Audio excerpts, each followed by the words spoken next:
नमस्कार साथियों, मैं सरिता। स्वागत है आपका मेरे कहानियों के चैनल कुछ भूल गए कुछ याद है में। यहाँ मैं प्रत्येक अंक में आपके लिए एक नई कहानी लेकर आती हूँ।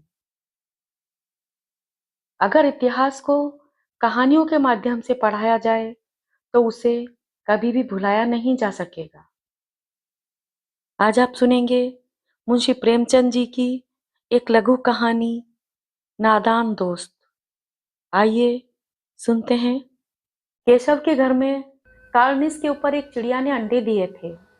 केशव और उसकी बहन श्यामा दोनों बड़े ध्यान से चिड़ियों का वहां आते जाते देखा करते। सवेरे दोनों आंखें मलते कार्निस के सामने पहुंच जाते और चिड़ा या चिड़िया दोनों को वहां बैठा पाते। उनको देखने में दोनों बच्चों को ना मालूम क्या मजा मिलता। दूध और जलेबी की भी सुधना रहती थी। दोनों के दिल में तरह तरह के सवाल उठते। अंडे कितने बड़े होंगे, किस रंग के होंगे, कितने होंगे, क्या खाते होंगे, उनमें बच्चे किस तरह निकल आएंगे, बच्चों के पर कैसे निकलेंगे, घोंसला कैसा है। लेकिन इन बातों का जवाब देने वाला कोई नहीं। ना अम्मा को घर के काम धंधों से फुर्सत थी, ना बाबूजी को पढ़ने लिखने से। दोनों बच्चे आपस में ही सवाल जवाब करके अपने दिल को तसल्ली दे लिया करते थे। श्यामा कहती, क्यों भैया, बच्चे निकलकर फुर्र से उड़ जाएंगे। केशव विद्वानों जैसे गर्व से कहता, नहीं री पगली, पहले पर निकलेंगे, बगैर परों के बेचारे कैसे उड़ेंगे। श्यामा, बच्चों को क्या खिलाएगी बेचारी। केशव इस पेचीदा सवाल का जवाब कुछ न दे सकता था। इस तरह 3-4 दिन गुजर गए। दोनों बच्चों की जिज्ञासा दिन दिन बढ़ती जाती थी। अंडों को देखने के लिए वह अधीर हो उठते थे। उन्होंने अनुमान लगाया कि अब बच्चे जरूर निकल आए होंगे। बच्चों के चारों का सवाल उनके सामने आ खड़ा हुआ। चिड़िया बेचारी इतना दाना कहाँ पाएगी कि सारे बच्चों का पेट भरे। गरीब बच्चे भूख के मारे चूं चूं करके मर जाएंगे। इस मुसीबत का अंदाज करके दोनों घबरा उठे। दोनों ने फैसला किया कि कार्निस पर थोड़ा सा दाना रख दिया जाए। श्यामा खुश होकर बोली, तब तो चिड़ियों को चारे के लिए कहीं उड़कर ना जाना पड़ेगा ना। केशव, नहीं, तब क्यों जाएगी। श्यामा, क्यों भैया, बच्चों को धूप ना लगती होगी। केशव का ध्यान इस तकलीफ की तरफ ना गया था। बोला, जरूर तकलीफ हो रही होगी, बेचारे प्यास के मारे तड़प रहे होंगे, ऊपर छाया भी तो नहीं। आखिर यही फैसला हुआ कि घोंसले के ऊपर कपड़े की छत बना देनी चाहिए। पानी की प्याली और थोड़े से चावल रख देने का प्रस्ताव भी स्वीकृत हो गया। दोनों बच्चे बड़े चाव से काम करने लगे। श्यामा माँ की आंख बचाकर मटके से चावल निकाल लाई। केशव ने पत्थर की प्याली का तेल चुपके से जमीन पर गिरा दिया और खूब साफ करके उसमें पानी भरा। अब चांदनी के लिए कपड़ा कहाँ से लाए। फिर ऊपर बगैर छड़ियों के कपड़ा ठहरेगा कैसे, और छड़ियां खड़ी होंगी कैसे। केशव बड़ी देर तक इसी उधेड़बुन में रहा। आखिरकार उसने यह मुश्किल भी हल कर दी। श्यामा से बोला, जाकर कूड़ा फेंकने वाली टोकरी उठा लाओ, अम्मा जी को मत दिखाना। श्यामा, वह तो बीच में फटी हुई है, उसमें से धूप न जाएगी। केशव ने झुंझला कर कहा, तू टोकरी तो ला, मैं उसका सुराख बंद करने की कोई हिकमत निकालूंगा। श्यामा दौड़कर टोकरी उठा लाई। केशव ने उसके सुराख में थोड़ा सा कागज ठूंस दिया और तब टोकरी को एक टहनी से टिकाकर बोला, देख, ऐसे ही घोंसले पर उसकी आड़ दूंगा, तब कैसे धूप जाएगी। श्यामा ने दिल में सोचा, भैया कितने चालाक हैं। गर्मी के दिन थे, बाबूजी दफ्तर गए हुए थे। अम्मा दोनों बच्चों को कमरे में सुलाकर खुद सो गई थी। लेकिन बच्चों की आंख में आज नींद कहाँ।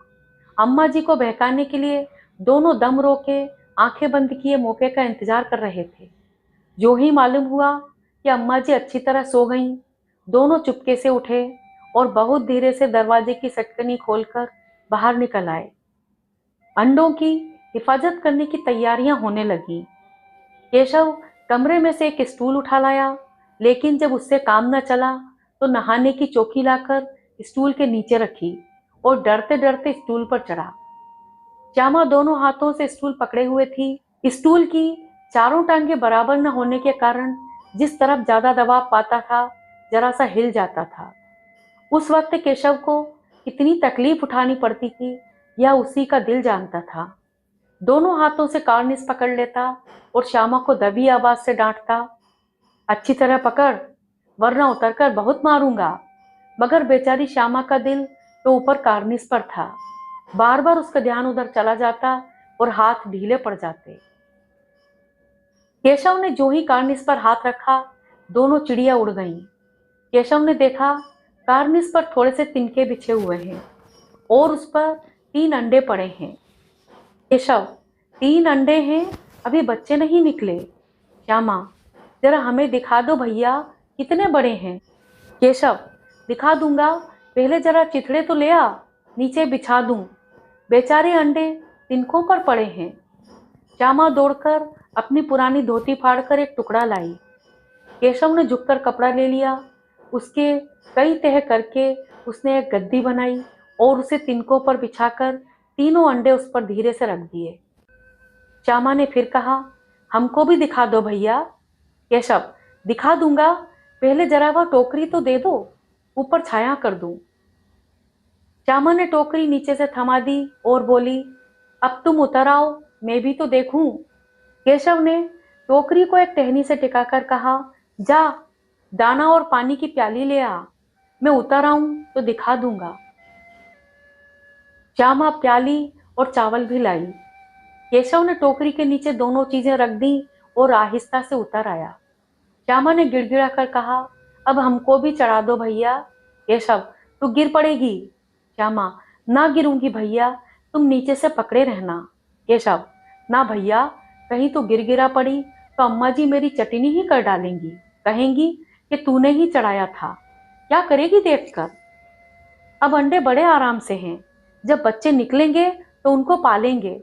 दोनों चिड़ियां बार बार कार्निस पर आती थीं और बगैर बैठे ही उड़ जाती थीं। केशव ने सोचा, हम लोगों के डर के मारे नहीं बैठती। स्टूल उठाकर कमरे में रखाया, चौकी जहां की थी वहां रख दी।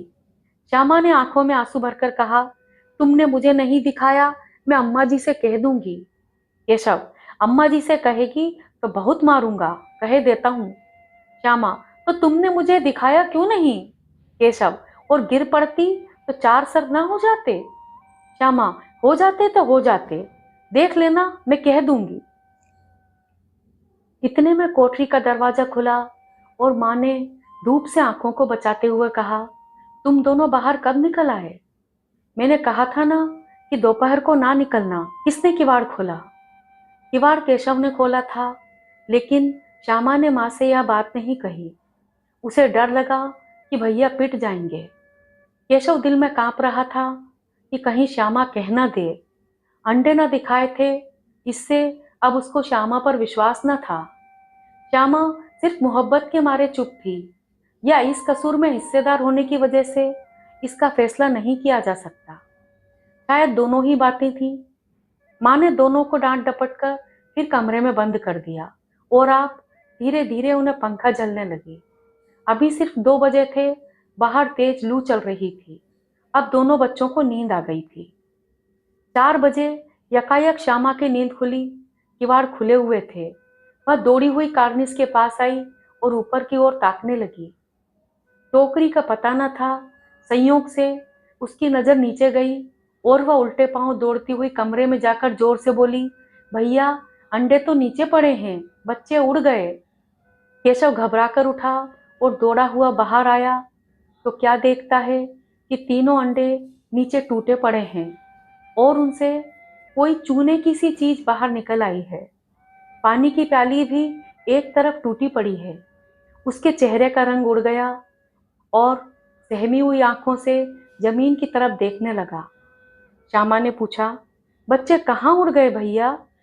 केशव ने करुण स्वर में कहा, अंडे तो फूट गए। और बच्चे कहाँ गए। केशव, तेरे सर में, देखती नहीं है, अंडों से उजला उजला पानी निकल आया है, वही 2-4 दिन में बच्चे बन जाते। माँ ने सोटी हाथ में लिए हुए पूछा, तुम दोनों वहां धूप में क्या कर रहे हो। श्यामा ने कहा, अम्मा जी, चिड़िया के अंडे टूटे पड़े हैं। माँ ने आकर टूटे हुए अंडों को देखा और गुस्से से बोली, तुम लोगों ने अंडों को छुआ होगा। अब तो श्यामा को भैया पर जरा भी तरस न आया। उसी ने शायद अंडों को इस तरह रख दिया कि वह नीचे गिर पड़े। इसकी उसे सजा मिलनी चाहिए। बोली, इन्होंने अंडों को छेड़ा था अम्मा जी। माँ ने केशव से पूछा, क्यों रे? केशव भीगी बिल्ली बना खड़ा रहा। माँ, तू वहां पहुंचा कैसे? श्यामा, चौके पर स्टूल रखकर चढ़े अम्मा जी। केशव, तू स्टूल थामे नहीं खड़ी थी? श्यामा, तुम्ही ने तो कहा था। माँ, तू इतना बड़ा हुआ, तुझे अभी इतना भी नहीं मालूम कि छूने से चिड़ियों के अंडे गंदे हो जाते हैं। चिड़िया फिर इन्हें नहीं सेती। श्यामा ने डरते डरते पूछा, तो क्या चिड़िया ने अंडे गिरा दिए हैं अम्मा जी? माँ, और क्या करती? केशव के सिर इसका पाप पड़ेगा। हाय हाय, जाने ले ली दुष्ट ने। केशव रोनी सूरत बनाकर बोला, मैंने तो सिर्फ अंडों को गद्दी पर रख दिया था अम्मा जी। माँ को हंसी आ गई, मगर केशव को कई दिनों तक अपनी गलती पर अफसोस होता रहा। अंडों की हिफाजत करने के जोश में उसने उनका सत्यानाश कर डाला। इसे याद करके वह कभी कभी रो पड़ता था। दोनों चिड़िया वहां फिर न दिखाई दी। आज की कहानी यहीं खत्म होती है। बिना पूरी जानकारी और समझ के द्वारा किए गए काम के परिणाम अक्सर नुकसानदायक ही होते हैं। मैं सरिता अब आपसे विदा लेती हूँ। कल फिर मिलूंगी एक नई कहानी के साथ। नमस्कार।